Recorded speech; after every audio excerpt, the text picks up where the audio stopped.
Quando você está com muita dor, oprimido, quando você está realmente saturado, sobrecarregado, com uma sobrecarga, você tem duas opções. Ou você se afasta, desvia e vai embora e foge da coisa para não lidar com ela, ou você enfrenta ela, mesmo que ela te nocauteie. Mas você tem que estar disposto a se levantar e continuar lutando. Tem que pôr para fora. Tem que vomitar mesmo. Nada de acumular, nada de coisa escondida. Nada de segredo, nada de ocultismo, nada. Tem que ser realmente um campo onde a luz ela é incandescente. E quando Satanás vier para tentar alguma coisa, ele não vai encontrar. Não tem. Não tem legalidade, não tem brecha, não tem nada.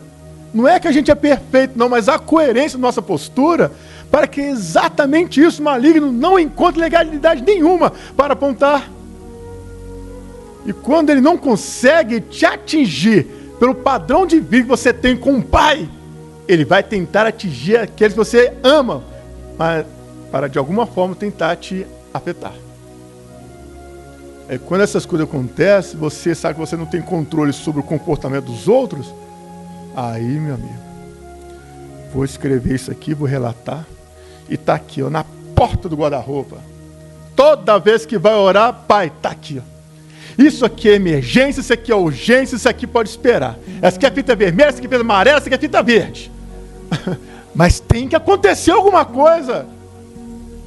E quando isso acontece, irmão, você descansa. Aí você pode cantar, né, com suavidade. É meu, somente meu, todo o trabalho. O seu trabalho é descansar em mim. Aí você encontra o Shabat. Então, hoje nós vamos tratar sobre esse tema. E ele está ligado diretamente ao processo anterior, que é acerca da dor. E a dor, quando você não consegue trabalhar ela, quando não consegue canalizá-la, filtrá-la, não é que você vai ser dreno, mas você vai ser um filtro que vai converter toda aquela água suja em água limpa. Porque o Senhor nos purifica pelo precioso sangue de Jesus Cristo de todo pecado. E quando essa purificação ela ocorre em nós conseguimos passar adiante não a ofensa que recebemos, não o ultraje que recebemos, não as afrontas que recebemos, mas conseguimos passar adiante a paz que excede todo entendimento, porque realmente é o Senhor nos purificando, nos limpando, nos lapidando, a fim de que os valores do reino dos céus eles sejam manifestados, eles sejam revelados. Não podemos permitir que as coisas do mundo externo que vem contra nós encontrem legalidade, ocasião para nos tirar daquilo que nós estamos pautados no Senhor, ou seja, cravados nele, junto com ele no madeiro, que é a renúncia da nossa própria natureza. E aqui entramos então nesse ponto que é a perseverança. A perseverança ou persistência é a capacidade de continuar tentando, mesmo diante de desafios, obstáculos. A perseverança em busca de alcançar sua meta, seu objetivo, seu propósito, é um dos fatores que te define como um filho maduro ou um rulhós. A perseverança nos ajuda a não desistir diante das dificuldades, mas a encontrar soluções que resolvam as questões e não as adiem. E a seguir em frente, mesmo quando as coisas ficam difíceis. Ela nos ensina a lidar com a frustração, a ter disciplina e a valorizar o processo de aprendizado. O que está escrito lá em Romanos, no capítulo 5, no versículo 13? Lê para nós aí, por favor. E não somente isso, mas também nos gloriamos nas tribulações. Sabendo que a tribulação produz o quê? Paciência e perseverança têm a mesma conjugação. Então, uma está associada diretamente à outra. Então, as tribulações, produz perseverança ou paciência. E tanto uma quanto a outra gera o quê? Experiência. E a experiência dá à luz o quê? A esperança. E a esperança não traz confusão, porquanto o amor de Deus está derramado em nossos corações pelo Espírito Santo que nos foi dado. Veja bem, irmão, a tribulação, ela produz em nós perseverança, paciência. Eu vou te dar um modelo simples aqui, mas só para nós compreendermos com maior clareza o que é maturidade de um filho ruiós. Mesmo que ainda essa nomenclatura, né, ou identidade de filho ainda não estava em apreço lá no Antigo Testamento, observe a Jó, que era chamado de servo do Senhor. Por que Jó era chamado de servo, não de filho? Porque Jó ainda não havia recebido a paternidade de Deus, porque essa nos foi dada por Jesus Cristo. Mas era um homem que erguia altares e oferecia sacrifícios contínuos ao Senhor. E era um homem reto, íntegro, temente a Deus, desviava-se do mal. Mas o dia mau veio para Jó.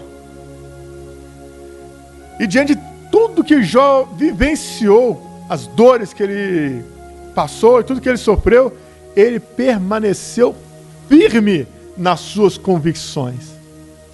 Mesmo diante, né, da afronta de sua mulher, ainda mantém a sua integridade, amaldiçoa o seu Deus e morre. Mesmo diante dos amigos dizendo, Jó, isso pode ser causa de pecado, porque quando nós enfrentamos provações e dificuldades, logo compreendemos, opa, tem alguma brecha, tem alguma coisa. Nós assimilamos sempre a culpa, ao pecado, ao erro, ao dano, mas nunca ao aprendizado.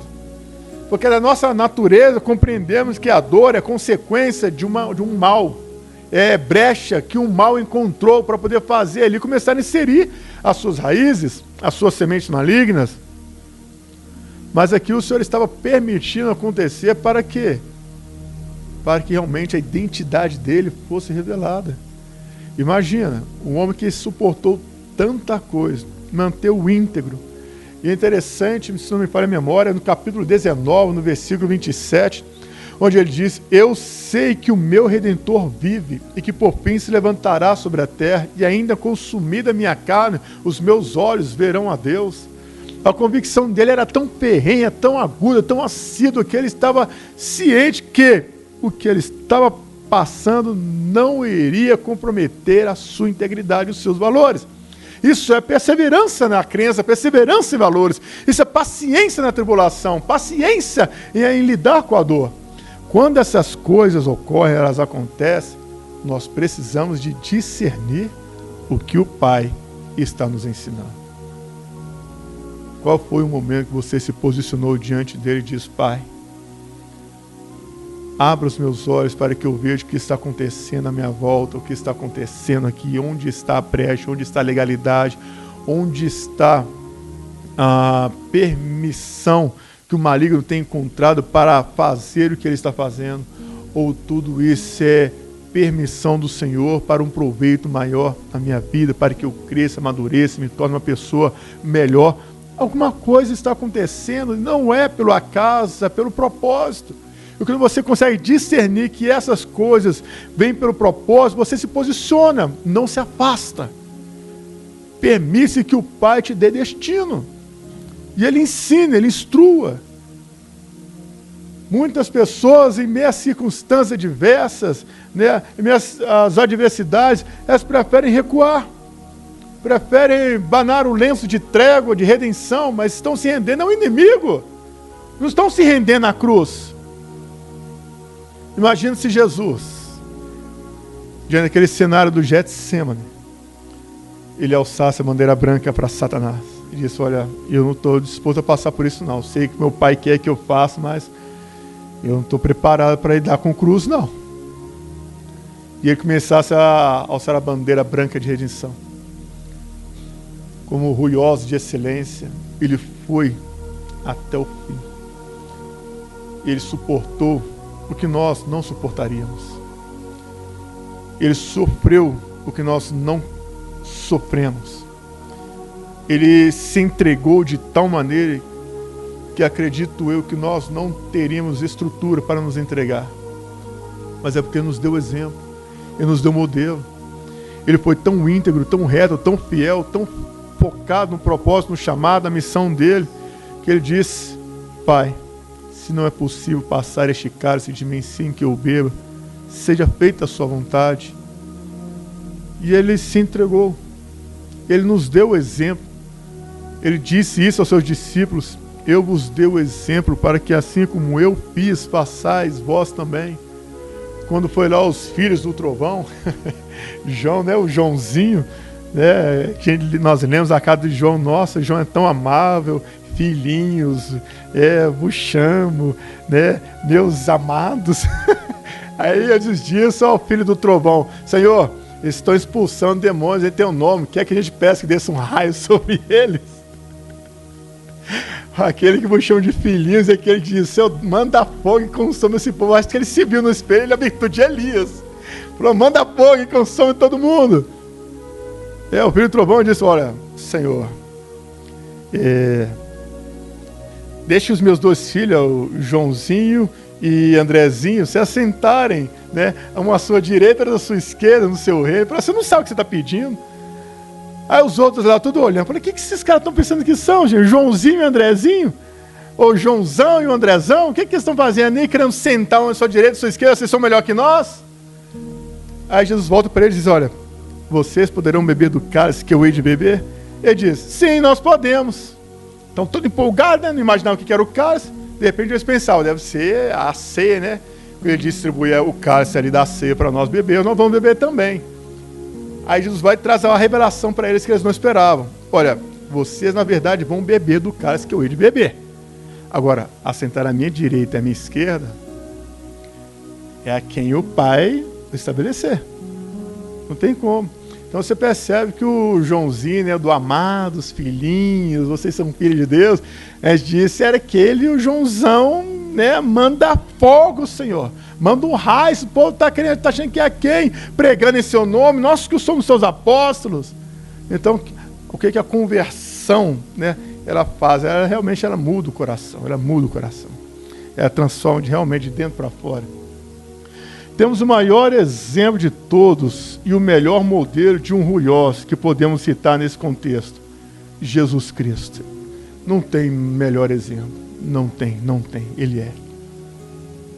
O Senhor Jesus enfrentou provações e sofrimentos intensos, incluindo a traição, a prisão, a tortura e a morte na cruz, mas permaneceu fiel à sua missão e à vontade do Pai.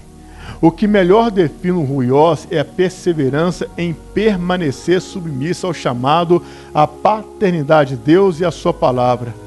Mateus capítulo 26, verso 39, curvou-se com o rosto no chão e orou: meu Pai, se for possível, afasta de mim este cálice, contudo, que seja feita a tua vontade e não a minha. Apesar das dificuldades, permaneceu fiel à sua missão e à vontade do Pai, demonstrando um exemplo de obediência e perseverança, tornando-se o maior exemplo de ruiós por excelência, para os adotados a paternidade de Deus, como está escrito. Olhando para Jesus, eu vou me resumir nisso aqui, irmãos. Por mais que depois nós vamos ler o contexto, mas essa pequena frase, ela tem um poder extraordinário. Olhando para Jesus. Quando a gente olha para Jesus, poxa, eu vou... Imagina aí, né, aquele ator que converteu, para quem que ele olhou? Né? Irmãos, é incrível que historiadores da época, dentre eles eu cito Flávio José, dizia que os olhos de Jesus esboçavam tanto amor, tanto misericórdia, tanta essência de compaixão e piedade, que foi necessário colocar bem nos seus olhos, porque ninguém suportava olhar para Jesus e não se compadecer dele. Tamanho era o amor que esboçava dos olhos daquele homem. Meu Deus do céu. Agora, filtre isso. Romanos capítulo 12, versículo 12. Sede pacientes na tribulação, na oração perseverantes. Lucas 21:19, é na vossa perseverança que possuirei as vossas almas. A perseverança, irmãos, ela é o que define os santos que amam ao Senhor. E isso, quando você olha para Jesus, você realmente compreende o que é estar nele. Porque ele não desistiu. E por que nós estamos reunidos aqui essa noite? E por que não é necessário que ele volte para morrer de novo? Porque o sacrifício dele foi perfeito. Interessante que ele sofreu tanto. Foi perseguido, traído, humilhado, açoitado, crucificado, né? E deram vinagre para ele, com fezes. E o Senhor assim foi totalmente, maligno, ao extremo, uma tortura absurda, que até no filme Nefários, o demônio que possui o corpo daquele detento que estava condenado à morte, ele disse que pior do que a cadeira elétrica seria a cruz, só que nesses dias não se utilizava mais a cruz, então ele preferia que o seu hospedeiro tivesse uma entrada triunfal no inferno através da morte pela cadeira elétrica. Eu observo esse cenário e Jesus suportou tudo isso. Ele permaneceu fiel. Conseguiu com muita dificuldade, para não morrer por asfixia, emitir 7 frases. Por que 7? Porque 7, além de perfeição, significa consumação, término, conclusão de um trabalho que se iniciou. Então é interessante que ele consumou mesmo. Ele concluiu a obra. De todo o trabalho que ele teve que cumprir, toda aquela tarefa, toda aquela missão, nada mais justo do que o que o Pai fez, dada a obra consumada do Filho. Na sua ascensão, ele poderia ter dito: agora espere aí, você vai ver o que vai acontecer com toda essa humanidade. Ao ascender-se ao céu, imagina o Salmo 24 ali: levantai aos portais eternos as vossas cabeças para que entre o Rei da Glória. Que é esse o Rei da Glória? É o Ruiós, por excelência.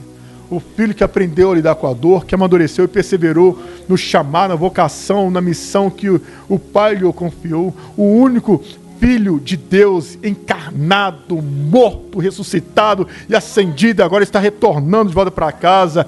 Imagine aquela recepção de milhares e milhares de anjos tocando trombetas, alaúde, sonido, harpa e todo tipo de instrumentos, os querubins, serafins, todo o exército do céu enaltecendo, exaltando os 24 anciãos, todos aqueles milhares e milhares de seres celestiais, todos ele adorando e prostrando, e ele passando naquele corredor, o tapete carmesim posto para ele. Ele poderia passar muita coisa, mas a única coisa que o Pai diz para ele é: agora se assenta, porque agora você vai descansar de todo o seu trabalho, porque eu vou colocar os seus inimigos debaixo dos seus pés.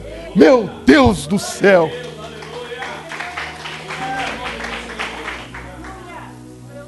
O filho se assenta como primogênito, não mais como unigênito, porque ele aguarda agora o quê? A manifestação dos filhos de Deus. E esse dia está se aproximando. E o Pai está despertando os filhos dele, para que eles também, junto com o primogênito, se assentem com ele. Porque se assenta. Quem se assenta porque está vindo de algum lugar. E quem se levanta porque vai para algum lugar. O filho se assentou. Imagina a intercessão do filho. É coisa assim, coisa minha. Quando você vai criando um vínculo de relacionamento, né, mais próximo do Pai, ele dá permissão para você criar pensamentos infinitos. Mas eu imagino o filho assentado. E aí ele olha o primogênito olhando para os irmãos, né? E o pai olhando para os seus filhos. Aí o filho vai e peca, ele vai e tropeça, ele vai e falha. Mas aí quando a justiça pede ocasião para punir, ele olha para o lado e ele vê alguém sentado. Imagina o filho agora olhando para o pai. Eu não posso julgá-lo agora, porque quando ele olha para o filho, ele vê uma obra consumada e ele não pode interferir no descanso do filho, porque não é chegada a hora. Quando Jesus se levantou para receber, esse barulho da onde? Quando Jesus se levantou para receber Estevão, não foi porque o pai disse para ele: levanta. É porque ele mesmo se colocou de pé para receber o primeiro mártir. Mas não foi o primeiro herdeiro. O primeiro herdeiro foi lá no Calvário. Mas imagine que na ressurreição dele, a Escritura diz que os sepulcros se abriram. Ele foi às partes inferiores da terra, pregou os espíritos em cadeia e levou consigo o cativo cativeiro. Então, irmãos, o que Jesus Cristo fez, por excelência, a Escritura parece uma frase simples, mas é tão efeito poderoso. Olhando para Jesus, autor e consumador da fé, o qual, pelo gozo que lhe estava proposto, suportou a cruz, desprezando a afronta, assentou-se à destra do trono de Deus. Considerai, pois, aquele que suportou tais contradições dos pecadores contra si mesmo, para que não enfraqueçais, desfalecendo os vossos ânimos. Irmãos, nós não podemos desfalecer. Os filhos de Deus que sabem que têm herança, eles não se entregam. Começa a analisar, pelo amor de Deus, crava isso na sua mente, começa a andar um pouco aí, fora desse contexto aqui que nós estamos, vai visitar outras congregações, vai ouvir o tipo de mensagem que é pregada, vai pesquisar na internet os cultos online, que tipo de culto é oferecido, que tipo de mensagem é pregada, que tipo de reação as pessoas têm. E quantas pessoas estão afastando, desviando do Evangelho de Jesus Cristo, porque na verdade nunca se converteu ao Evangelho, só aderiu ao movimento evangélico. O Evangelho não é adição, é multiplicação. Nós temos que multiplicar. Foi falado aqui acerca das células. As células, elas se multiplicam, mas elas têm que estar o quê? Em concordância. Elas têm que estar trabalhando, elas têm que estar movimentando. Quem está na inércia não produz. Como é que eu vou falar da paternidade de Deus se eu não conheço o Pai? Como eu vou falar da salvação se eu não conheço o Salvador? Eu conheço só de ouvir falar. Não foi que Jó disse para Deus: antes te conhecia de ouvir falar, mas agora os meus olhos te veem. Eu imagino como é que foi esse cenário. O Senhor pode ter se revelado a ele na sua teofania, que é Jesus Cristo se manifestando, né, como forma de anjo, anjo do Senhor no Antigo Testamento, que acontece muito, ou realmente ele vislumbrou algo extraordinário. Eu vou citar aqui o trecho de um filme, também inspirado em fatos reais. 90 Minutos no Paraíso. Duas pessoas narrando a mesma experiência, só que ele morreu, eu não. Eu só vislumbrei, né, esse lugar, e realmente não há palavras que descrevam. Você não tem dor, não tem preocupação, não tem peso, você não tem nenhuma fadiga, nenhum cansaço. É algo, não dá para descrever no corpo, somente fora do corpo. E realmente você saber, assim, é como se você tivesse tão endividado, naquele momento a sua dívida fosse paga, você fosse livre. É algo indescritível, humanamente falando, de fato. E aí ele começou a narrar das pessoas que ele viu lá no céu. Interessante que a narrativa de cada uma delas, uma pessoa morreu afogada, outro morreu no acidente de carro, outro morreu no hospital, em detrimento de uma enfermidade, e cada um teve uma morte que você pensa, isso é absurdo. Crente morrer acidente de carro? Isso é absurdo, crente morrer afogado. Isso é absurdo, crente morrer de infarto, crente morrer de câncer. Isso é absurdo. Cadê o Deus que cura, o Deus que sara? Cadê o Isaías 53 levou sobre si nossas dores e enfermidades? Como pode sim as pessoas morrerem dessa forma? Crente morrer dessa forma? Crente tinha que morrer dormindo, sem dor. O que sofre, irmãos, é a matéria. No momento em que essas coisas acontecem, a alma ela sai do corpo, não tem nem tempo de sentir dor. Nós não conseguimos discernir isso. Mas abrir um leque para compreender que, mesmo sendo filho de Deus, não estamos isentos de sofrer o que qualquer outro homem sofre no corpo. Mesmo sendo filho de Deus, não somos melhores, somos apenas separados. Temos uma herança que o mundo corruptível não tem. Isso nos faz compreendermos que vale a pena estar com Ele, porque nele, mesmo em dias maus, dias difíceis, Ele nos garante descanso. Agora, essas pessoas que decidiram se afastar do Senhor, desviar do Evangelho e seguir os rudimentos do mundo, qual é a recompensa que elas têm? Qual o alento que elas têm? Eu vou contar uma experiência que aconteceu comigo esses dias, de coisas que eu ouvi, que me deixou impactado. Mas aguenta aí no banco aí. Lucas 21:19, já citei. A vossa perseverança possuireis, ou ganharei a vossa alma. Porque guardaste a palavra da minha perseverança. Também eu te guardarei da hora que há de vir sobre o mundo inteiro, para experimentar os que habitam sobre a terra. Apocalipse 3:10. Agora, interessante, guardaste a palavra da minha perseverança, também eu te guardarei. Aqui está condicionado. Se você guardar a palavra da perseverança, você também será guardado. Agora, se eu não guardar, e se eu não estou guardado, protegido pelo Pai, eu estou exposto, vulnerável. E o que o maligno consegue fazer? Achar brecha. Se ele faz o que faz através das brechas que são abertas, imagine se ele encontrar uma porta sem fechadura. Imagine se ele encontrar uma porta aberta. Pronto. Está consumado, esse é meu. Irmãos, tem que guardar. Qual é Salmo 119? O versículo, eu não me falo em memória se é o versículo 9, versículo 11.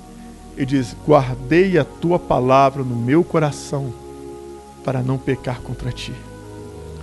Quando você guarda a palavra no coração, na alma, você está se preservando do dia mau. Então, quando você persevera nos seus valores, você não negocia. Não negocia. Você resiste até o sangue. Você chora, grita. Irmãos, tem hora que realmente nós temos que ser assim. Você vai orar, você não consegue falar, você tenta buscar palavras, e o pai fala assim: meu filho, eu não quero ouvir, não quero ver seus enfeites, não, eu quero ouvir o que está aí dentro, põe para fora. Você grita, você xinga, você ameaça, você faz de tudo na oração, porque você está, assim, externando a sua humanidade perante o Pai. E quando você é assim, autêntico, aí o Pai fala: pronto, agora sim eu posso começar a encher ele de algo novo, porque o que é velho, está apodrecendo lá dentro, está saindo para fora. Mas quando você vai acumulando, guardando, isso vai te inchando. E quantas pessoas estão inchadas, mas precisam se esvaziar. É se esvaziar. É o que Jesus fez, só que Jesus se despiu da sua glória. Nós temos que nos esvaziar, é do egocentrismo. É tirar aquele sendo que eu posso, eu faço, eu consigo. Essas coisas têm que morrer. Tem que sair. É descer degraus, não subir degraus. No reino dos céus funciona o contrário. No reino dos céus a gente não sobe, a gente desce. A gente não se eleva, a gente se abate. A gente sempre está sempre aos pés daquele que pode nos levantar. Veja bem, irmãos, eu tento ser o mais sucinto possível com vocês, para não ser invasivo ou inconveniente, mas a coisa que realmente tem que ser dita. Quando você tem muita afinidade com uma pessoa, você fica meio receoso, meio restrito de aplicar certas correções ou exortações quando necessário, por causa da amizade. Por isso eu me limito a me permitir ser amigo muito próximo, para que isso não me faça ser conveniente com erros, do qual eu não comungo. Então nos aproximamos de uma forma bem recíproca, a conversa limitada, porque dado momento, quando você traz uma mensagem, uma pregação, muitas pessoas confundem aquilo como indireta. Ah, está falando para mim. Ah, está falando porque ele está sabendo. Está falando por causa disso. Eu não trabalho dessa forma. Eu não enxergo o reino de Deus dessa forma. Então, quando aconteceu isso com o pastor, ele não encontrou o norte. E aí, dado dia, ele pegou uma corda, colocou no pilastro da casa dele e simplesmente se entregou. Quando encontraram ele lá, já tinha passado alguns dias. Imagina. Irmãos, é triste quando as pessoas estão se matando dentro do templo, estão se matando em casa. De repente não pegou uma corda física, mas eu não vou falar isso para ninguém, eu vou morrer com isso, mas eu não falo para ninguém. Eu prefiro ser sufocado do que pôr para fora. Olha esse cenário, é pastor. Eu não falo só por ele não, porque se você começar a pesquisar, o índice de pastores que suicidam também é alto. O índice de pastores que se separam também é alto. O índice de pastores, de líderes, né, que vivem num estado de pecaminosidade dentro do templo e profanando o templo, também é alto. Acabou o temor. Acabou o zelo. Acabou a fé. Essa estrutura aqui cansa, irmão. Isso aqui cansa. Por que muitas pessoas não gostam de estar aqui, né, determinados dias? Porque é aquela mentalidade, eu tenho que ir para a igreja, negócio de igreja, tudo você é igreja. Porque é assim que eles falam em casa, né? Tudo seu é igual à igreja. Tudo você agora é igreja. Você só quer saber de igreja, você só fica na igreja. O negócio é só igreja, é igreja, é igreja. Mas isso aqui é templo. Nós somos a igreja. Nós, que os seres vivos, as células, né, que tem um constante movimento, o tabernáculo de Deus na terra, onde Ele tabernaculou conosco, onde o Espírito Santo habita. Isso é que nós somos membros do corpo de Cristo, uns pelos outros. Mas quando essa estrutura gera o desconforto, o incômodo, a tendência das pessoas é se afastar dele. E quando as pessoas, você vai pregar para elas, elas dizem, eu tenho que voltar para a igreja. Que voltar para a igreja, irmão? Você nunca esteve com Jesus e vai voltar para o lugar de onde você saiu, vai voltar para a rua de novo. Mas no dia que você conhecer Jesus, você nunca mais retorna. Eu fico imaginando como é que é, assim, eu estar ferido, estar entristecido, porque eu não gosto de fulano, ciclano, beltrano, eu vou desviar você da igreja, pode sair, vai desviar, eu vou desviar, mas antes de você desviar, antes de você sair, antes de você deixar tudo para trás, vamos lá no Calvário e fala tudo lá para Jesus. Fala, Jesus, eu estou com raiva, eu estou com ódio, eu estou com amargura, eu estou aqui a ponto de dar um tiro na cabeça que eu não estou aguentando mais, não estou suportando mais. Isso, fala, não, Senhor, não está dando mais. Daqui a pouco, meu, as palavras somem, os olhos começam a lacrimejar. Aí o pai fala, pronto, aí está o que eu queria ver. E aí quando as palavras acabam e as lágrimas começam a escorrer, a pessoa não consegue ficar de pé, ela se prostra. E quando ela cai de joelho, irmão, aí pergunto para ela depois, você ainda quer voltar para trás? Eu falei, não, me perdoa, Jesus. Oh, Senhor, me perdoa, eu estava com raiva, eu estava virado, eu não estava aguentando, Senhor, você estava muito, não estava mexendo comigo, estava me entristecendo. Filho, eu sei como é que é, eu te entendo. Senhor, mas por que está acontecendo? Filho, põe para fora mesmo. Não, Senhor, eu estou muito triste. Aí fica tudo bonito, né? Os olhos molhados, o nariz escorrendo, a boca com dificuldade de falar, a mão trêmula, o corpo está cansado, daqui a pouco não consegue ficar nem mais sentado nem de joelho. Daqui a pouco ele se deita e debruça no pé da cruz e pronto. Depois que põe tudo propósito, se pergunta: você ainda quer ir embora? Aí a pessoa que levanta, ela vai dizer: ó, Senhor, para onde irei eu? Só tu tens palavra de vida eterna, para onde eu irei agora? Então, meu filho, agora levanta e anda. Qualquer pessoa que antes de desviar, decidir abandonar o barco e deixar Jesus, for até o Calvário e pôr para fora aquilo que está incomodando, bom, a tendência é que o tal se torne melhor. Se torna mesmo. Se torna mesmo. Nós precisamos realmente dosar isso, irmão. Nós precisamos aprender a lidar com esse cenário, realmente aprender a controlar essas emoções. Levar até o Calvário. É perseverança dos santos. Imagina se os apóstolos, ou até mesmo o apóstolo Paulo, tivesse decidido desistir. 3 vezes orei para que esse mensageiro de Satanás que me esbofeteava saísse. Porque me foi posto um espinho na carne.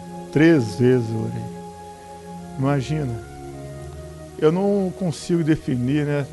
De repente os irmãos têm uma revelação que eu não tive. O que seria esse cenário de 3 vezes eu orar? Pedir a Deus para que tire de mim esse espinho na carne. Aí, poxa, de tanta coisa que Paulo poderia ouvir, e diz: Paulo, a minha graça te basta. Imagina, irmãos.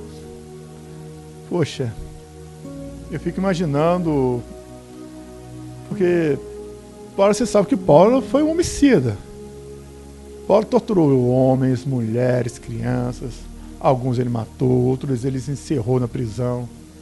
Você imagina. Ele agora andando pelas ruas convertido. Ele olha para uma criança lá no meio do culto. E aquela criança olha para ele: você matou meu pai. E ele olhando de volta: eu te deixei órfã. Imagina o coração daquele homem. Você sabe que a pessoa vai ficando mais velha, vai ficando mais sensível, né? Agora você imagina lá, ele olhando para aquele homem, e aqui, no mesmo culto, e aquela pessoa cantando lá: glória, glória, aleluia. E olha para ele: você tirou meu filho, Paulo. Mas glória, glória, aleluia. Você consegue imaginar o cenário na mente desse homem? De repente, veio no coração dele. É possível, por que não? Todos nós somos vulneráveis, sujeitos a isso. E aí vem Paulo pensando: eu não sou digno, não. Eu vou dar contra a minha própria vida. Eu vou suicidar. Aí ele vai orar, porque ele sabe que a vontade da natureza, quando ela vem, é que nem a tentação. Quando ela vem assídua, ela vem pontual, ela vem realmente na ferida. E aí o apóstolo Paulo, ele vai orar: Senhor, eu quero tirar minha própria vida. Narrativa minha, analogia minha. Senhor, eu quero tirar minha própria vida, eu não estou aguentando mais isso, é muita tortura, eu não posso estar nessa cidade, ali tem órfãos, tem viúvas, pessoas que eu prejudiquei, pessoas que estão machucadas, feridas, porque eu causei aquela dor, eu não consigo conviver com isso, é difícil, tira minha vida, me deixa morrer, eu não sou melhor que os meus pais, as coisas estão ruins para mim. Imagina aquela oração de Paulo, quebrantadora, aquela oração que o Pai não resiste, né? Coração quebrantado, espírito contrito. Imagina a voz como sons de muitas águas, dizendo: Paulo, a minha graça te basta, porque o meu poder se aperfeiçoa na fraqueza. Imagina aquele homem todo quebrantado, o nariz correndo, os olhos lacrimejados, o corpo trêmulo, já prostrado, quase de prusso. Ele diz: pelo que sinto prazer nas fraquezas, nas injúrias, nas necessidades, por amor de Jesus Cristo. Porque quando sou fraco, então é que sou forte. E é nesse cenário que o Pai é exaltado. O maligno não cai por terra. Tem que haver perseverança. Quantas pessoas você pode não ver? É até cedo novamente, 90 minutos no paraíso.